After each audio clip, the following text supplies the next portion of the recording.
No se atrevía siquiera a levantar los ojos al cielo, sino que se golpeaba el pecho y decía: Dios mío, ten misericordia de mí, porque soy un pecador.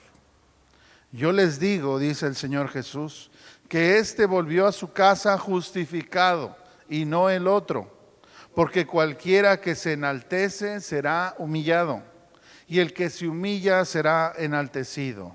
Este es el Evangelio de Cristo, hermanos. Y honor a ti, Señor Jesús. Siguiente, ahí está. Hermanos, confesemos nuestra fe y nos unamos a millones de cristianos alrededor del mundo. Eso es lo que la Biblia enseña en palabras del credo de los apóstoles. Creo en Dios, Padre Todopoderoso, Creador del cielo y de la tierra, y de todas las cosas visibles e invisibles.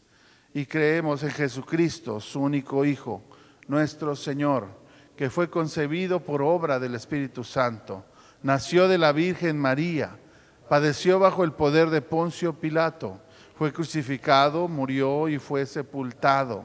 Él descendió a los infiernos. Al tercer día resucitó de entre los muertos y subió a los cielos y está sentado a la diestra de Dios Padre Todopoderoso. Y desde allá vendrá a juzgar a los vivos y a los muertos. Creo en el Espíritu Santo, la Santa Iglesia Cristiana, la comunión de los santos, el perdón de los pecados, la resurrección de la carne y la vida eterna. Amén y amén. Tome su lugar, por favor.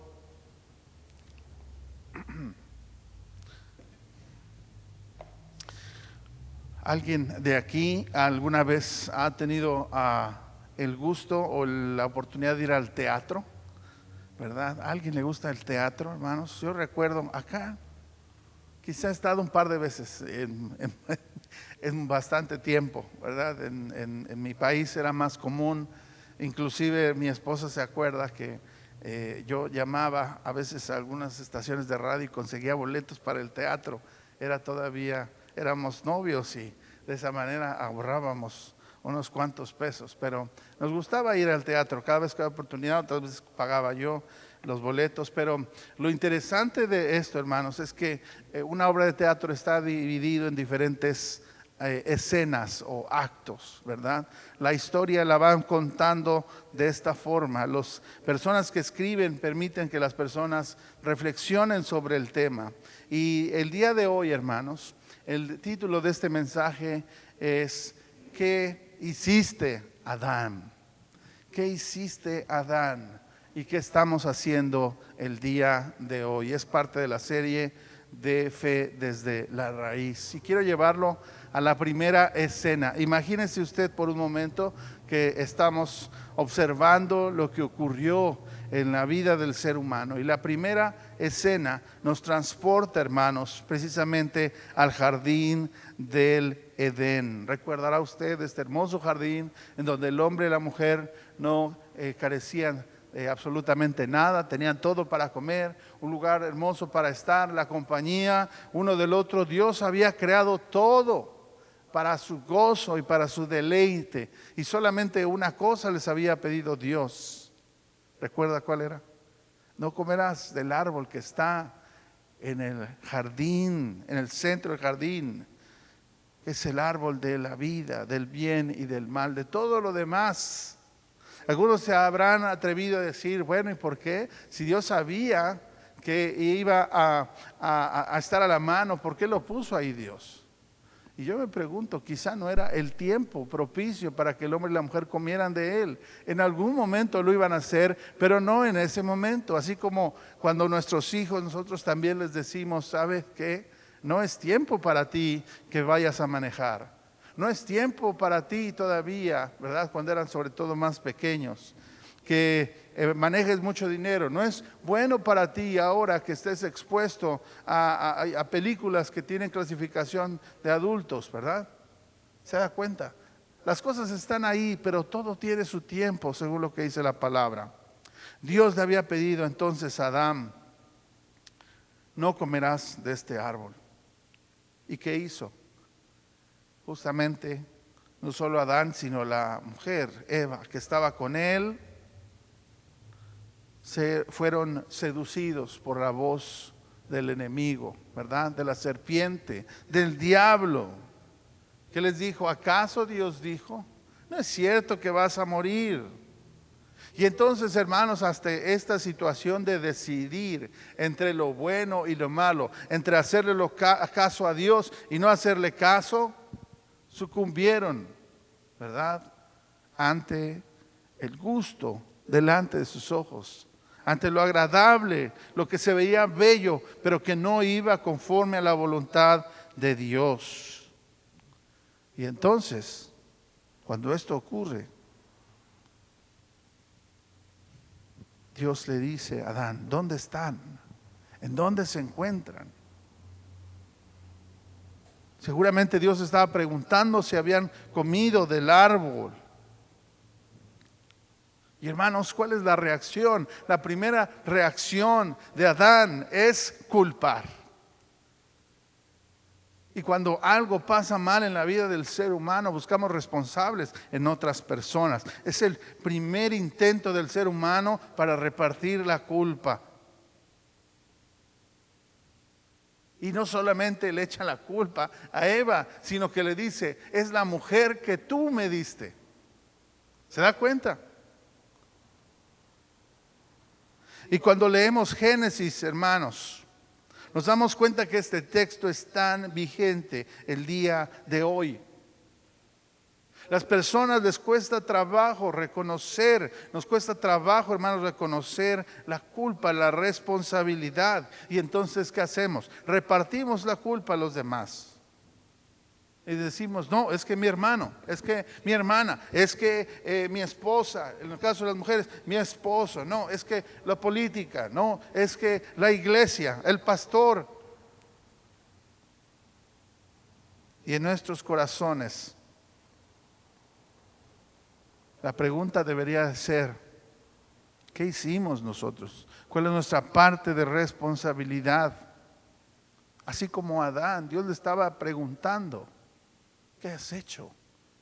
¿Cuál es la parte de responsabilidad que te toca a ti? El pastor Lutero comenta: esta es la naturaleza del pecado.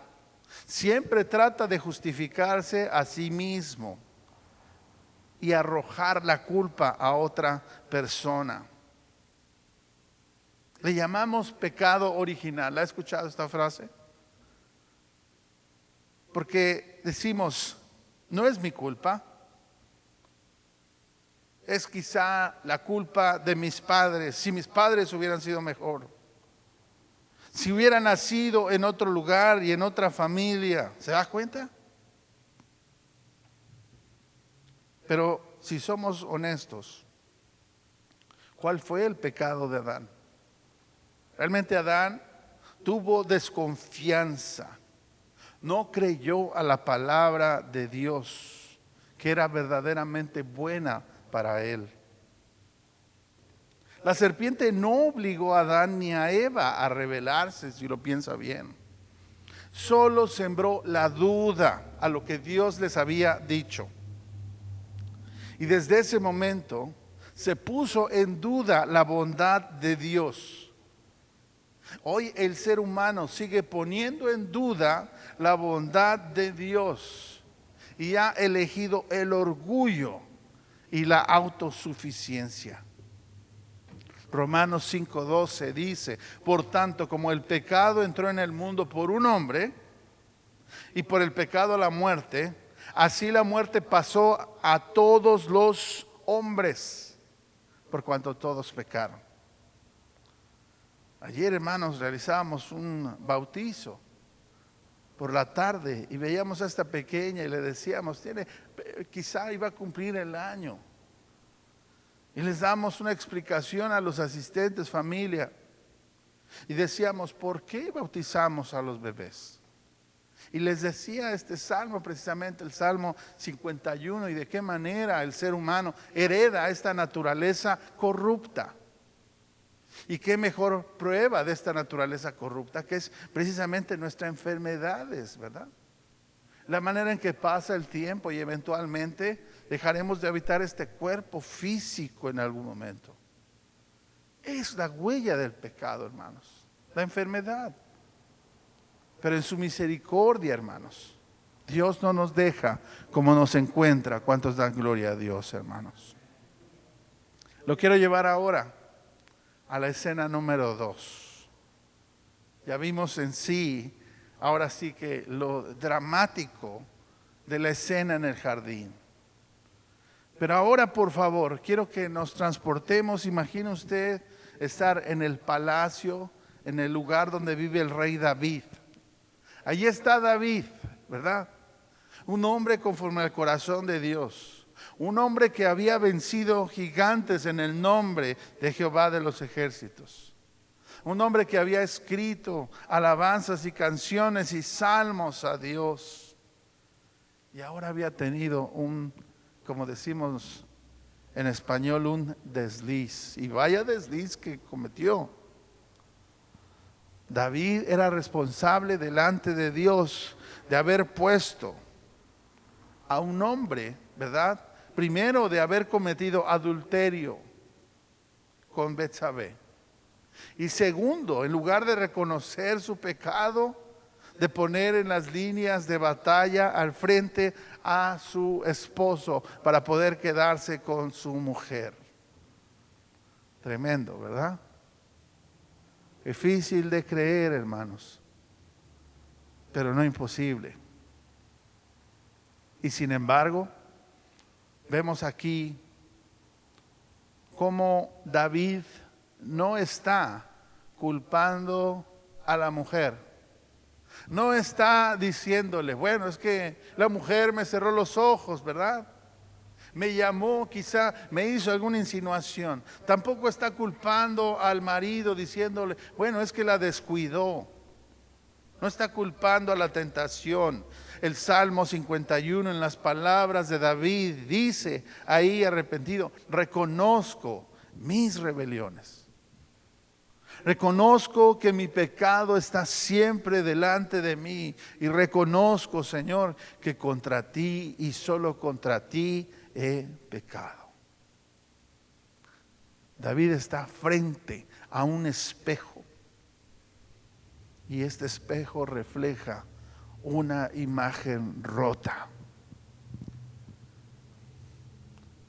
Es lamentable, hermanos, poder observarse en un espejo y ver solamente algo que no está bien con nosotros. Nuestra conciencia no nos deja, y más cuando el pecado es visible delante de los demás.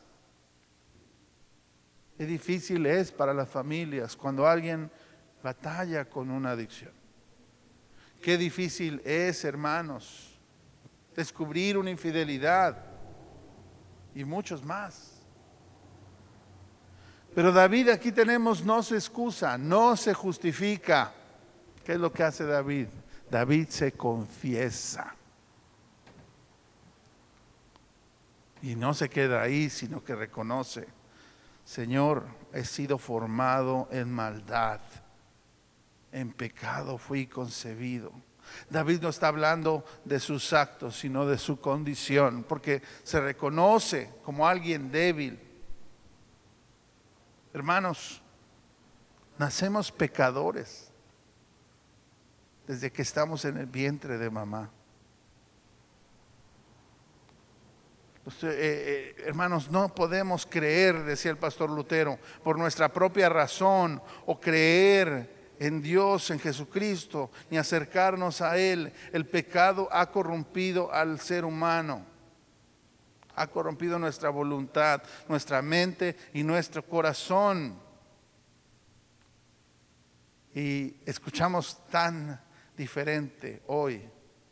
Hoy el mundo dice, confía en ti. En ti mismo está la verdad. Descubre lo que en realidad sueñas. Tu corazón sabe lo que quiere. Pero Jeremías 17:9 dice, engañoso es el corazón más que todas las cosas y perverso, hermanos. No podemos confiar en esto que la gente dice, libre albedrío. No, hermanos, a veces decidiremos bien, pero en otras ocasiones decidiremos mal si nos apoyamos en nuestra propia prudencia. Pero David no solamente está confesándose y reconociendo su pecado, sino que pide transformación, hermanos.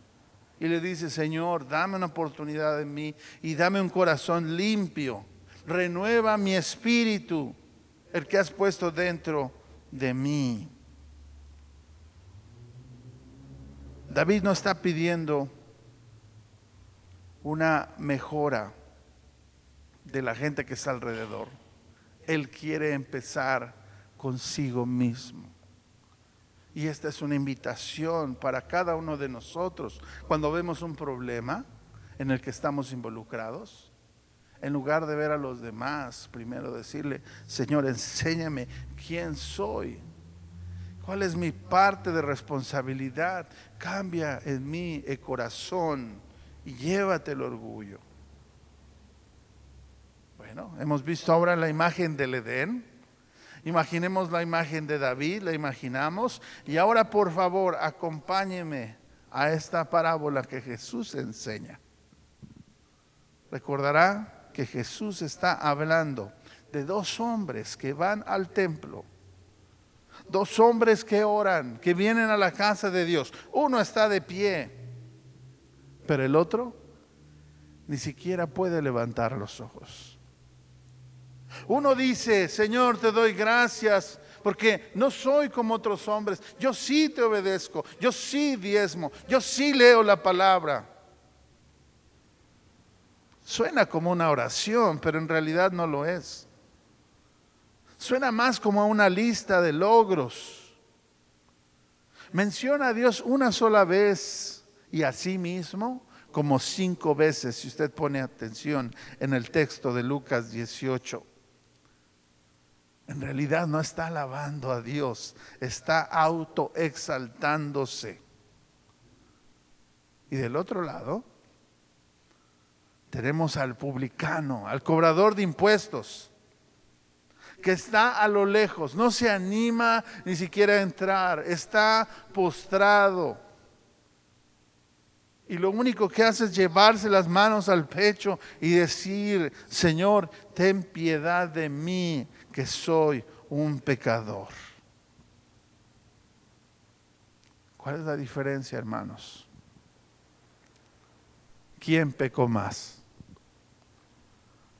En el mundo de hoy buscamos responsables, arrojamos culpa, cuando Dios lo que quiere es que seamos examinados nosotros mismos. Jesús les pregunta a los que escuchan esta parábola: ¿quién de los dos regresó perdonado, justificado delante de Dios? No es el que tenía buen comportamiento, ninguno de los dos lo tenía, sino más bien el que regresó justificado es aquel que se abandona a los brazos de la misericordia de Dios, hermanos. Esa es la fe. La fe no es solamente decir: yo creo que Dios me va a dar algo y me lo va a dar porque soy su hijo consentido. Claro que sí, no fallo, no, hermanos. La fe es confiar en la misericordia de Dios. El hombre que había pagado impuestos no se esconde, no culpa a los demás, no se compara, solamente dice: Señor, ten misericordia. Y esto es lo que dice Romanos 5, hermanos. Justificados pues por la fe, tenemos paz para con Dios por medio de nuestro Señor Jesucristo, hermanos. Hermoso texto. Y cambiemos de escenario. Estamos ahora en el monte Gólgota, hermanos. En el monte conocido de la calavera. En un lugar lleno de personas, porque estamos hablando de que la gente había venido a Jerusalén para celebrar la Pascua. Y aquí tenemos a nuestro segundo Adán. Sí, así lo llama el apóstol Pablo. Aquí tenemos a aquel, hermanos, que sin conocer pecado se hizo pecado por nosotros. Y como el mismo apóstol Pablo dice, por la desobediencia de un hombre, muchos fueron declarados pecadores. Pero por la obediencia de uno, hermanos, muchos serán constituidos justos. Así que donde Adán fracasó, Cristo triunfó, hermanos. Mientras Adán se escondió, Cristo se expuso a la vergüenza, hermanos. Y aún sin ser responsable, Él se adjudicó la culpa por nosotros. Adán tomó del árbol y Cristo fue colgado, hermanos, en un madero. Ese es el corazón del Evangelio, porque el ser humano no puede justificarse a sí mismo. Cristo lo hizo por nosotros. Gloria a su nombre, hermanos. Finalmente, vayamos a la escena final. Y esta nos ubica a nosotros mismos, en nuestro contexto, en nuestro hogar, en nuestro trabajo. Y la pregunta ya no es, ¿qué hiciste, Adán? No. Ahora es, ¿qué estás haciendo, Carlitos? ¿Verdad? Es una pregunta que Dios nos hace en esta mañana. Dios nos dice, ¿echas culpas? ¿Te comparas? ¿Te autojustificas? Te tengo una buena noticia. El Evangelio te abre un nuevo camino, hermanos. El Evangelio del Señor te invita a confesar tu pecado. El Evangelio de Jesús te invita a creer y a recibir la misericordia de Dios, hermanos. El Evangelio te anima a disfrutar de la gracia de Dios. Porque Dios ha extendido su gracia aún en este tiempo, hermanos. La Biblia dice que cuando abundó el pecado, sobreabundó la gracia. Y si mucha gente se pregunta por qué la gente sigue haciendo maldad, es porque la gracia de Dios aún es evidente. Y el Señor quiere que todos, hermanos, que nadie se pierda, sino que procedan al arrepentimiento. Recuerda, hermano, tu bautismo, porque ahí el Señor te hizo tuyo.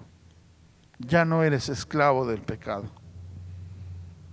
Recuerda cuando hoy tomes la cena del Señor, que el Señor no te echa fuera, sino que te dice, hijo, toma y come, toma y bebe. Este es mi cuerpo y esta es mi sangre que entregué porque te amo. Recuerda las palabras que dicen. No hay ninguna condenación, no hay razón para que te autocastigues y flageles por los errores del pasado. Es cierto, a veces tenemos que aprender a vivir con las consecuencias, pero no quiere decir, hermanos, que debamos autocastigarnos por ello. Si hemos reconocido, el Señor está con nosotros para sostenernos, para levantarnos, y si hemos caído, para perdonarnos, hermanos. ¿Cuántos dan gloria a Dios? Recuerda cada día, como decía el pastor Lutero, cuando te levantes y mojes tu cara, recuerda la gracia de Dios en el bautismo. Recuerda que Dios te hizo su hijo y su hija. Recuerda rendirte y rendir cuentas. Recuerda, hermano, que el Señor te sostiene. Este mensaje es para ti. Hijo mío, hija mía, eres perdonada y perdonada. Eres mío, eres mía. Yo te he vestido con mi justicia. Ya no estás en el Edén, expuesto a tu propio libre albedrío. Yo he provisto un nuevo Adán, mi Hijo amado, Jesucristo, que dio su vida por ti. Él llevó la carga de tu pecado. Ya no sufras más. camina conmigo, camina cerca de mí, aquí estoy para asistirte. ¿Cuántos dan gloria a Dios, hermanos? Regresamos ligeritos, ¿verdad? Salimos de la iglesia sabiendo que papá nos ama, sabiendo que nuestro Señor Jesús dio su vida por nosotros, sabiendo que el Espíritu Santo nos recordará. Y si acaso, hermanos, somos traicionados por un pensamiento, y si acaso sabemos que no hay condenación, sigamos caminando firmes y adelante, hermanos, sin repartir culpas, sino reconociendo. Quiero finalizar el día de ayer usted sabe, en las fiestas de los niños, los niños juegan. Y mi hijo, que tiene 14 años, tuvo alguna dificultad con uno de los niños porque estaba su hermana ahí, y entonces él salió a discutir y empujó al niño. Y entonces el papá vino, imagínense, el pastor que vino a bautizar, ¿verdad? Y me dice, oiga, su hijo está allá. Y yo, sí, ok, fíjese que empujó a mi hijo. Híjole, ¿qué hace uno, hermanos? Oh, lo siento, déjeme hablar con él y ver qué pasó. Y viene mi hijo, me dice, mira papá, hice esto, sí, pero porque este niño empujó a mi hermana y le estaba diciendo malas palabras, y yo lo alejé para allá y le dije, no. Y le dije, hijo, está bien que hayas querido defender a tu hermana, pero al mismo tiempo debes de pensar tus actos. No puedes exponerte y exponer a los demás. Y lo que quiero que hagas es que vayas y te ofrezcas una disculpa al papá y al niño.